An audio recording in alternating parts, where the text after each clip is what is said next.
Oke guys, balik lagi di channel Radio Malam. Kali ini aku bakal bawain cerita kriminal tentang seorang pria dari Amerika Serikat yang bernama Joe Metheny. Nah, sebelum kita masuk ke kasus yang dia lakuin, kita bakal ngebahas latar belakangnya dulu. Jadi, pria dengan nama asli Joseph Roy Metheny, ini biasa dipanggil Joe Metheny, dia lahir di tanggal 2 Maret tahun 1955 di Baltimore, Maryland, Amerika Serikat. Nah, ayah dari si Joe ini itu meninggal ketika si Joe ini berumur 6 tahun dan ayahnya ini merupakan pecandu alkohol berat, guys. Dan ibunya ini aku nggak dapat informasi pasti kerjanya apa, tapi yang pasti ibunya ini tuh benar-benar sibuk banget, saking sibuknya si Joe sama saudara-saudaranya itu sering banget dititipin ke orang lain. Jadi si Joe sama saudara-saudaranya ini tuh kayak kurang dapat perhatian gitu dari ibunya. Nah, ketika si Joe berumur 18 tahun, dia tuh bergabung ke Angkatan Militer Amerika. Nah, mulai saat itulah dia tuh udah mulai kecanduan narkoboy, guys. Bahkan ketika dia selesai ngikut Angkatan Militernya saat itu, sudah selesai bertugas, dia tuh nggak mau ikut tinggal sama orang tuanya lagi loh. Jadi dia nggak mau ikut lagi tinggal sama keluarga, nggak mau lagi ikut sama orang tuanya, dia mutusin buat tinggal sendiri. Walaupun saat itu kondisinya dia nggak punya apa-apa, dia nggak punya rumah, nggak punya apa-apa. Jadi akhirnya dia kayak bergabung ke satu komunitas homeless gitu yang ternyata juga pecandu narkoba guys ya. Tapi di balik kecanduannya ini, si Joe ini tuh sebenarnya orang yang gimana ya bilangnya, dia tuh pintar, cerdas gitu, dan sebenarnya bisa diandelin anaknya. Jadi kayak dia bisa diandelin dalam hal apapun gitu. Nah, karena sifat yang seperti itu, akhirnya dia itu direkrut buat kerja di satu perusahaan logistik sebagai supir truk. Nah, karena dia udah dapat pekerjaan, hidupnya tuh membaik lah karena pekerjaan itu, dan sampai dia pun nemuin satu cewek, dan sampai akhirnya dia menikah dan punya anak sama si cewek ini, dan si cewek ini tuh juga pecandu narkoba guys. Nah, karena dia udah punya pekerjaan yang lebih baik, akhirnya dia bisa belilah satu rumah kecil buat dia tinggalin sama istri dan anak-anaknya. Mereka tuh bener termasuk keluarga yang damai, harmonis gitu. Pokoknya jarang terjadi pertengkaran lah. Nah, tapi si Joe ini tuh punya kebiasaan sering pulang malam, atau nggak jarang juga, bahkan dia sering nggak pulang gitu. Nah, awalnya tuh istrinya masih positive thinking, kayak mungkin ini karena tuntutan pekerjaan si Joe sebagai supir truk, mungkin dia sibuk atau gimana sampai dia nggak pulang. Jadi istrinya tuh masih memaklumi lah gitu. Tapi lama-kelamaan ya istrinya jengkel juga lah kan, kayak ya hampir setiap hari woi dia jarang pulang, bahkan nggak pulang gitu, ya jengkel dong pasti lama-lama kan. Nah, sampai akhirnya terjadilah satu kejadian yang nggak pernah dibayangkan sama si Joe. Di tahun 1994, Joe ini kayak biasa baru pulang ke rumahnya habis kerja tengah malam, dan ketika dia buka pintu rumah, dia kaget banget itu di dalam rumahnya itu semua perabotan-perabotan tuh hilang gitu, hilang semuanya, kosong gitu. Nah, dia mikir rumah dia saat itu kemalingan, dan dia langsung panik dong. Dia langsung masuk ke dalam rumah buat nyari istri sama anaknya. Nah, tapi istri sama anaknya itu udah nggak ada di rumah. Dan ketika dia ngelilingin rumahnya, dia sadar ini kayaknya bukan kemalingan. Soalnya rumahnya itu rapi dan nggak ada bekas kayak abis dibobol atau dibongkar paksa, misal di jendela atau di pintu, itu nggak ada. Jadi rapi. Jadi intinya ini cuma perabotannya doang yang hilang. Tapi rumah ini nggak kemalingan. Disitulah si Joe ini akhirnya sadar kalau istrinya ini udah kabur sambil ngebawa anak sama hampir seluruh perabotan berharga yang ada di rumah mereka.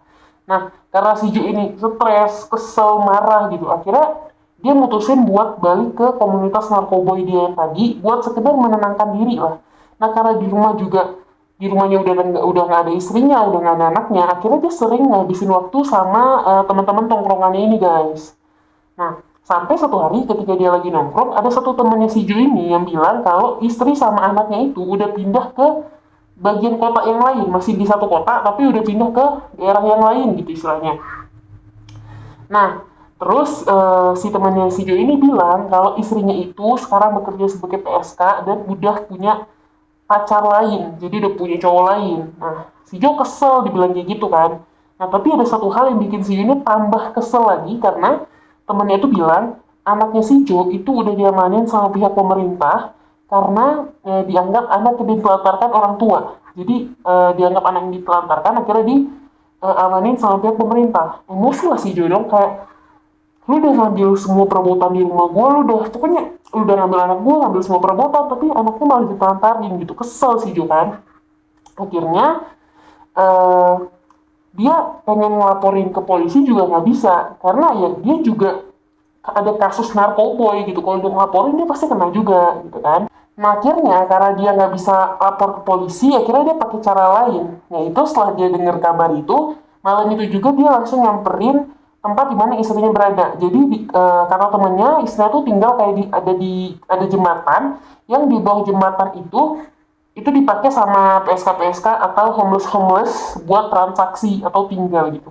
Nah, kabarnya sih istrinya tinggal di situ gitu kan. Langsung lah si Joe ini menuju ke jembatan tersebut. Nah, sampai di sana si Joe ini ketemu sama dua orang tunawisma. Nah, si Joe ini langsung nanya ke dua tunawisma itu kayak, lo ngeliat istri gue nggak, ditunjukin foto segala macam atau ciri-ciri gitu kan. Nah, si tunawisma ini bilang nggak ada, dia nggak ngeliat, nggak pernah tahu istrinya itu ada di daerah sini, nggak pernah ngeliat gitu. Nah, si Joe ini yang udah keburu emosi, dia nganggap pasti dua tunawisma ini tuh bohong, dia nggak ngasih tahu kebenaran yang sesungguhnya gitu. Kayak orang kesetanan lah guys dia, pokoknya saat itu tuh ya dia kayak kesel, langsung tersulut emosi. Akhirnya dia pergi ninggalin dua tunawisma itu, bukan buat pulang guys, bukan buat pulang, buat nyari kapak. Dia cari sana sini, akhirnya dapet, dia balik lagi ke tunawisma itu dan dipenggal.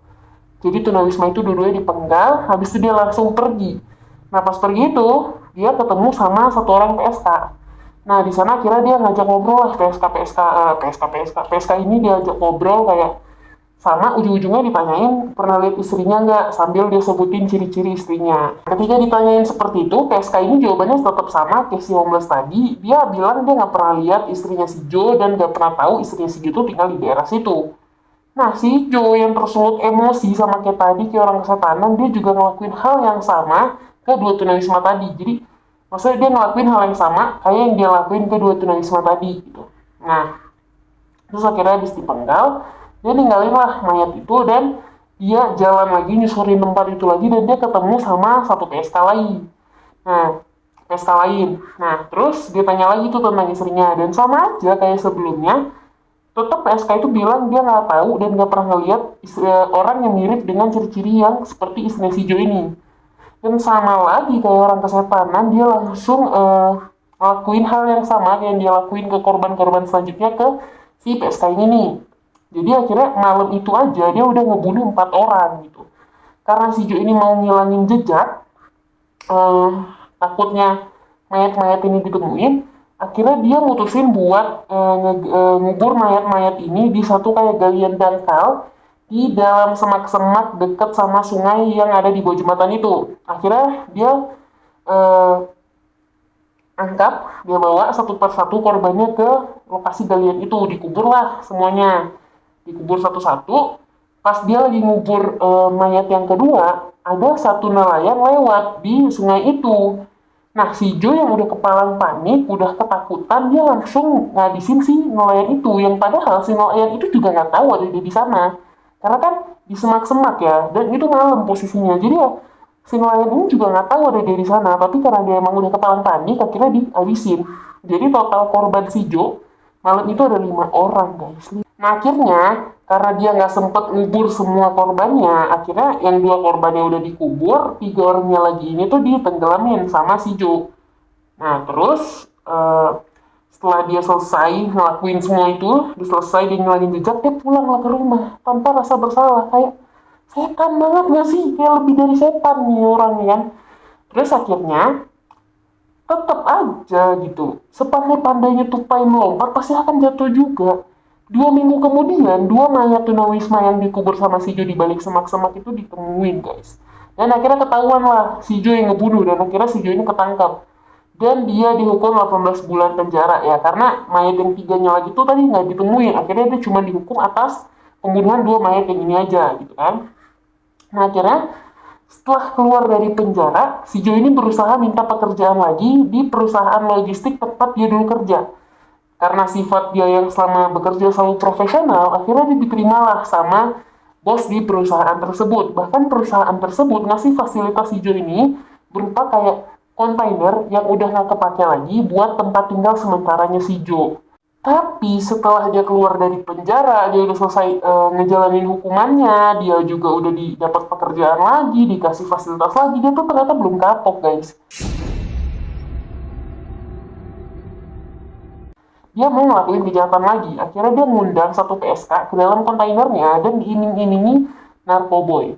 Nah terus ketika PSK ini datang, baru masuk, si Joe ini langsung cekek si PSK tadi sampai meninggal. Nah, jasad dari si PSK ini dibagi menjadi dua bagian, yang setengahnya lagi dicincang-cincang dan dimasukin ke dalam freezer, dan yang satunya lagi dikubur di hutan belakang tempat kerjanya si Joe. Nah, bukan cuma PSK ini guys yang jadi korban dia, jadi ada banyak orang yang jadi korban si Joe dan diperlakukan dengan cara yang sama. Saking banyaknya korban si Joe ini, akhirnya daging-daging yang ditumpuk di dalam freezer ini kan akhirnya numpuk gitu. Banyak banget gitu kan. Akhirnya si Joe ini punya satu ide buat bikin kios burger yang dia tuh bakal jualan setiap weekend di Maryland, tempat dia tinggal. Dan yang psikopatnya itu, bahan utama dari patty burgernya itu adalah campuran daging babi dengan daging manusia. Dan dia jual gitu. Dengan dia pakai daging korban-korbannya yang ada di dalam freezer itu. Dan yang kacaunya adalah ternyata kios burger dia ini rame guys, laris manis gitu. Jadi secara nggak langsung dia bikin orang-orang pelanggan-pelanggan yang beli ke dia tuh jadi kanibal. Ya kan, kayak aduh gila banget, tau gak sih ini orang.